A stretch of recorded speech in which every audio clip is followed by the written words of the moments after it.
mình sân nữa bồng vốn buôn bà mình sân bồng vốn sập ok mùi mướn sập hôi quay cái lô hộp palman thôi và hộp một muối cho đọc pi đây ở đây đây ok tiêm sập hẹ bay buồn và cút cái lô man buồn ok tiêm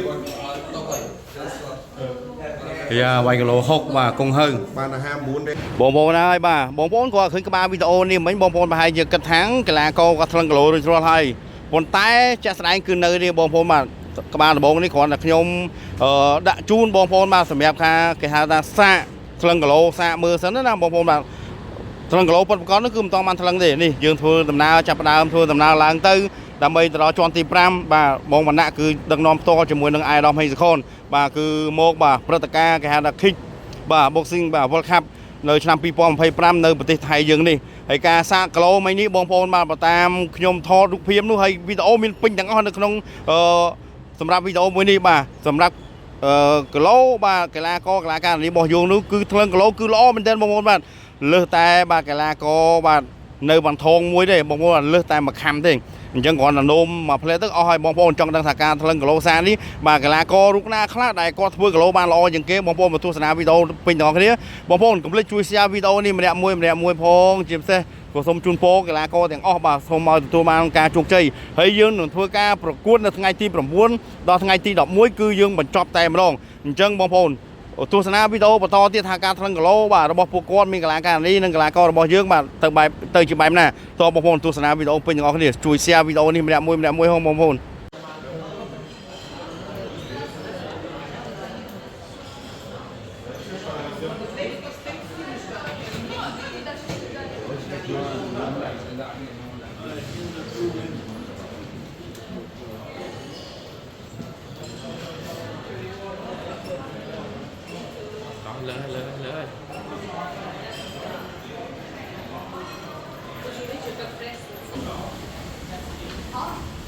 បងប្អូនមកដល់កន្លែងថ្លឹងគីឡូហើយបាទកីឡាកររបស់យើងចង់សាកគីឡូសិនបាទ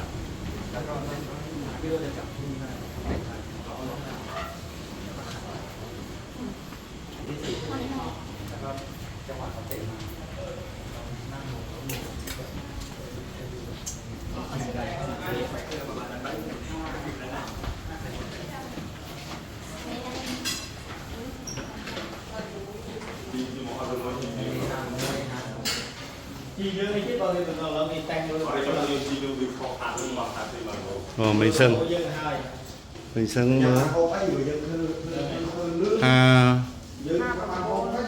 bồng vốn buôn bà mình sân bồng vốn sập ok mùi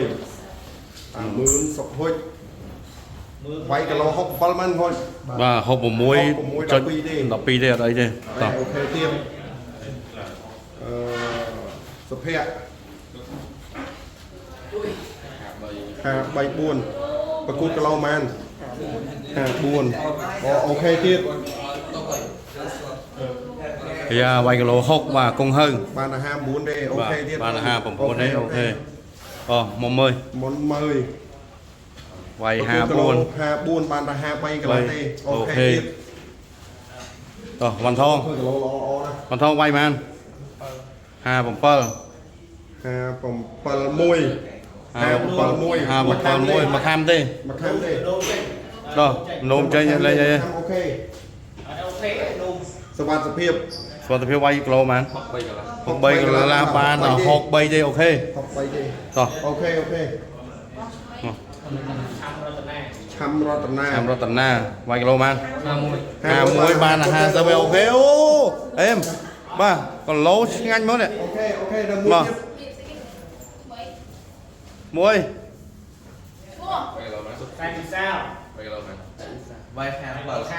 ba là muối đi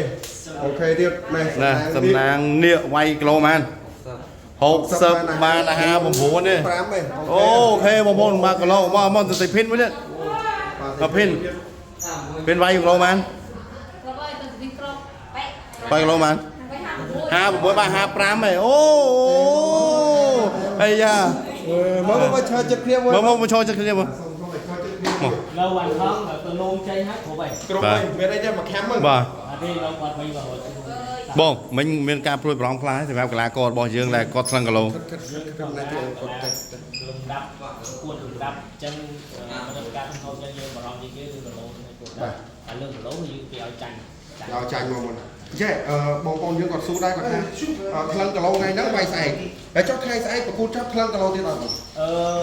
រាល់វិញ្ញាសាដែលប្រគួតនៅលើសង្វៀនត្រូវតែក្លឹងរាល់ព្រឹក ថ្លឹងរាល់ព្រឹកតែម្ដង ប្រគួតចប់បើគាត់ឈ្នះត្រូវឡើងបាយបន្តគឺក្លឹងរាល់ព្រឹកនៃការប្រគួតចាំនិយាយចឹងគាត់បើគាត់អត់មានឈ្មោះប្រគួតមិនបាច់ក្លឹងទេប៉ុន្តែគាត់មានឈ្មោះប្រគួតនៅល្ងាចហ្នឹងឬក៏ថ្ងៃហ្នឹងគាត់ត្រូវតែក្លឹង ត្រូវតែថ្លឹងមក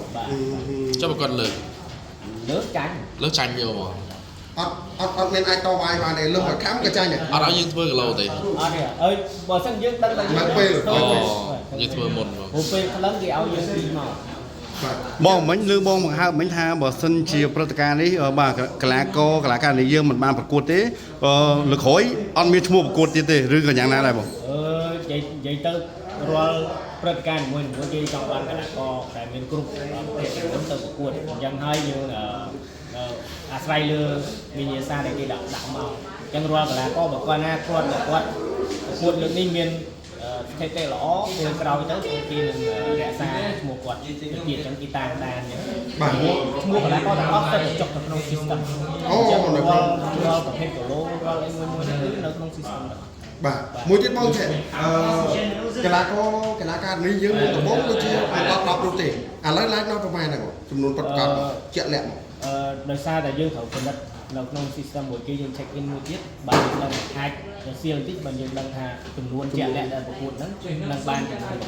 ព្រឹត្តិការណ៍ Kickboxing World Cup នេះខាងសហព័ន្ធ Kickboxing ចូលរួមប្រកួតបានប្រហែលដង World Cup នេះលើកទី1 លើកទី1តែម្ដងអូ ថៃគេទៅរៀបចំ ទំតរៀបចំដំបងតែម្ដងហើយចុះសម្រាប់បងវិញដាក់ក្តីរំពឹងបែបណាដែរបងសម្រាប់ការចូលរួមលើកដំបង សម្រាប់ខ្ញុំលើកអ្នកដឹកនាំមកគឺដាក់ដីរំពឹងខ្ពស់ហើយយើងនឹងនាំជោគជ័យត្រឡប់ទៅប្រទេសយើងហើយហើយជាពិសេសដាក់ដីរំពឹងក្នុងការហាត់បែបបច្ចេកទេសនៅលើសង្វៀននៅពេលដែលប្រកួតជាក់ស្ដែងថែមដល់ស្របពេលដែលយើង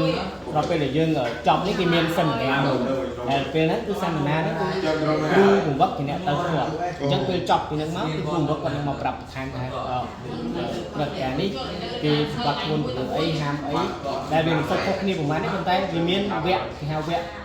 បច្ចេកទេសមួយទៀតដូច្នេះរសៀលនេះនឹងមានវគ្គបច្ចេកទេសហើយបន្ទាប់មកនឹងមានការបង្ហាញជូនដល់កីឡាករបន្ទាប់ពីគ្រូគាត់ចប់វគ្គគាត់នឹងទៅបង្ហាញបន្ថែមទៀត បាទមួយទៀតបងជាចុងក្រោយបងមានអីតាមសារទៅកាន់បងប្អូនប្រជាពលរដ្ឋកម្ពុជាយើងទេសម្រាប់ការដឹកនាំកីឡាករមកប្រកួតនៅទីក្រុងបាងកកប្រទេសថៃនេះ បាទសម្រាប់ខ្ញុំគឺគោរពអរគុណដល់ក្រុមហ៊ុន sponsor និងបងប្អូនទាំងអស់ដែលជាទូទាំងនិកជនអ្នកគ្រប់គ្រង fan របស់យើងនៅកម្ពុជាសូមមេត្តាជួយគ្រប់គ្រងកីឡាករយើងជួយតាមដានព្រឹត្តិការណ៍ដែលខ្ញុំនឹងដាក់ជូនទៅ admin ដើម្បីផ្សព្វផ្សាយជាបន្តបន្ទាប់កីឡាករណាវាយពេលណាហើយនឹងមានសារអីនឹងមានផ្សាយជូនដូច្នេះសូមការគ្រប់គ្រងជួយយ៉ាងណាឲ្យបានខុសខលដើម្បីកីឡាករយើងកាន់តែមានទឹកចិត្តមោះមុតនៅក្នុងការប្រកួតដើម្បីទទួលបានមេដាយជូនជាតិមេភូមិរបស់យើងបាទសូមអរគុណ បាទអរគុណ មកចូល Boxing Campuchia